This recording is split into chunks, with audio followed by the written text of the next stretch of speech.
What's up guys, welcome to your 18th tutorial, and in this tutorial I'm going to be talking to you guys about PHP and forms. Now this is one of the most important parts of PHP and it's a backbone for a lot of applications. So if you watch any tutorial, this is going to be one of the main ones that you want to do. Now there are two types of different ways PHP can use to get information from your forms. One of the ways is called get, and the other is called post. In this tutorial I'm going to be teaching you how to use the post. So to do this, we're just going to have to first make a simple website, because of course if we want to output our forms on the screen, then we're going to need to use simple HTML code. So let's go ahead and create our body. We don't really need a header right now, and just a simple basic website. Now inside the body, the first thing we want to create is a form. Now the first value we're going to give it is the action value. Now what this does is it tells the website, alright, whatever we type into the action value is a script that we want to test, and our script is going to be in testerpage.php.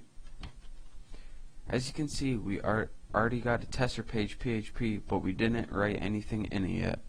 We're just telling PHP, alright, when it comes time to submit the form, we want you to run the script on tester page.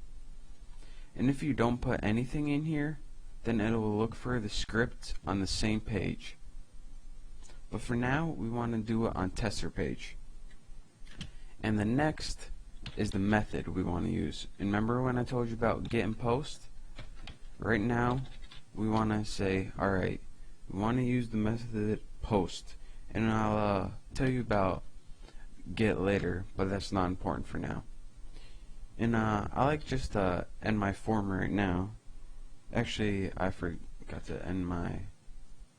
haven't typed HTML in a while, but let's just end my form right now so we won't have to worry about it later.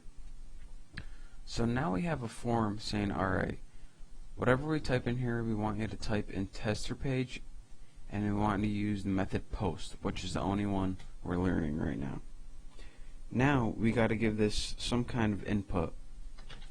So let's first of all make an area where we can write our name.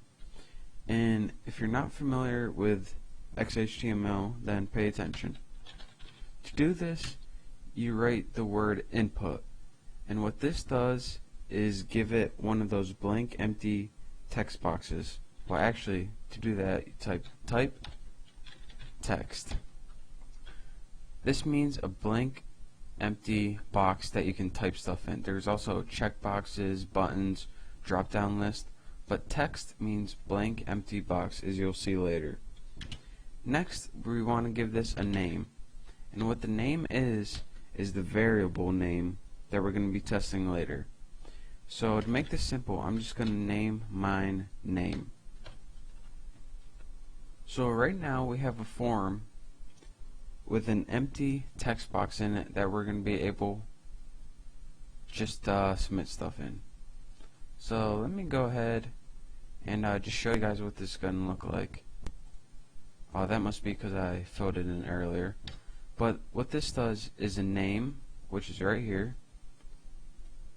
and our input, which is this, just to let you guys know.